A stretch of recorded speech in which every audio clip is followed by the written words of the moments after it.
Chennai central புறநகர் ரயில் நிலையத்தில் மேற்கு வங்கத்தை சேர்ந்த தம்பதியினரின் 1.5 வயது குழந்தை கடத்தலில் ஈடுபட்ட இருவரை மடக்கி பிடித்து போலீசாரிடம் ஆட்டோ டிரைவர்கள் ஒப்படைத்தனர்.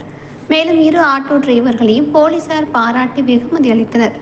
சென்னை சென்ட்ரல் புறநகர் ரயில் நிலையத்தில் டிக்கெட் கவுண்டர் அருகே மேற்கு வங்க மாநிலத்தை சேர்ந்த சுஜித் மண்டல் அவரது மனைவி சஞ்சனா மண்டல் அருகே அமர்ந்திருந்தனர்.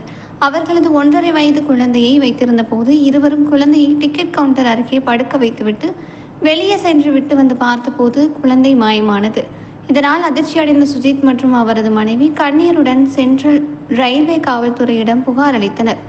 புகாரின் பேரில் விசாரணை நடத்திய நிலையில் குழந்தையை மர்ம நபர்கள் கடத்தியது சிசிடிவி மூலம் தெரிய வந்தது.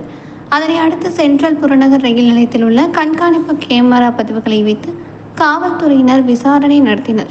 குழந்தையை 2 நபர்கள் கடத்தி கொண்டு சென்ட்ரலில் இருந்து எண்ணூருக்கு மின்சார ரயிலில் கடத்தி கொண்டு சென்றனர் என உடனடியாக எண்ணூர் ரயில்வே காவல்துறையினருக்கு தகவல் தெரிவிக்கப்பட்டது.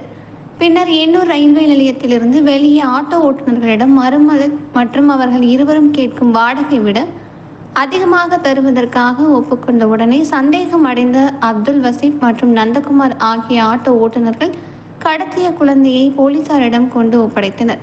பின்னர் அங்கு குழந்தை கடத்திய 2 பேரையும் போலீசார் சுற்றி வளைத்து கைது செய்தனர்.